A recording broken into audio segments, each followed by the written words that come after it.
Malaysia might not spring to mind quite as readily, for instance, as France or Florida if you're thinking about buying a second home for holidays or for retirement, but it would certainly like to.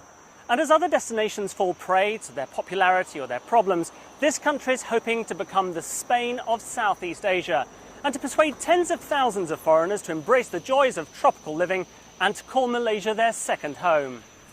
Imagine swapping a flat in South London for life next to the golf course. That's what John and Janet Flexman did. The Flexmans moved to Malaysia some 5 years ago. They already knew the country, but they hadn't thought of retiring here until they read about a scheme then called the Silver Hair Programme. That was Malaysia's first attempt to attract more mature expatriates. The couple looked around and they settled on a spot just metres from the fairways on the outskirts of the historic city of Malacca. And having bought a plot of land, they built their dream home. You wouldn't think so to look at it, but 5 years ago, this was a building site. And just like their plants, it hasn't taken the couple long to put down roots here. The house cost the Flexmans a shade over $450,000, and they're very proud of it. This is the master bedroom, and round the corner we have the master bathroom, and in between the master bathroom and the bedroom we have the wardrobes. The house stretches over 600 square metres. There are 2 more bedrooms upstairs. This is one of our guest rooms. We call it the blue room, and what I like about it is the space, and it's light and airy with walk-in wardrobe and a very nice bathroom. Downstairs is a huge open-plan kitchen and living room. John even has his own study and mini cinema. But why Malaysia? It's the cost of living, which is so cheap. It enables you to live at a level you just couldn't imagine in UK. The cost of living, I think, is about 25 to 30% that of UK. And we don't pay tax on the pension here in Malaysia. Malaysia sells itself as truly Asia, but what it really is Asia light. It's exotic, but it's not too exotic. There's local colour, but plenty of familiar shops and menus, and English is very widely spoken here.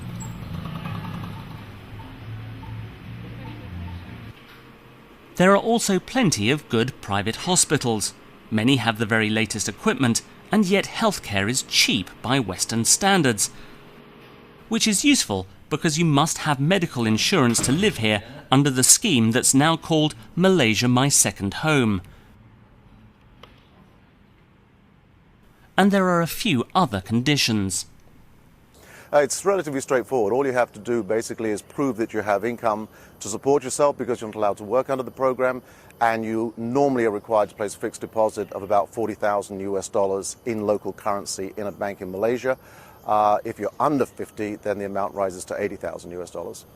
Many expatriates are drawn to Malaysia because it's one of the few places in Southeast Asia where foreigners can own land. Property is relatively inexpensive, and there's now no tax if you sell at a profit. But caution is still advisable. One very important thing to bear in mind if you're thinking about buying a home abroad is that your legal rights there might not be the same as they are at home. And here in Malaysia, for instance, homeowners' rights are really quite limited. So if someone wants to build a highway or a skyrise or even a massive new development right next to your dream home, there's almost nothing you can do about it. You can scream as loud as you like, but no one's going to hear you. Inadequate regulation has allowed a building frenzy, and that's left Malaysia with a property glut. There are lots of empty units and prices have been falling, so buying a house here isn't necessarily a great investment. But the Flexmans say it can be a happy experience if you follow a few tips. Bureaucracy, I always deal through a middleman, either the solicitor or my builder. And if they wanted to see me, I was taken there by either of those two. It's very, very important to follow local advice, to follow what suggestions the locals make, follow them up and pick out what you think is best for you. Sadly, while we were filming, the Flexmans mysteriously disappeared. So until they turn up again, I volunteered to look after their place for them. It's a tough life in Malaysia. You know, I could get used to this.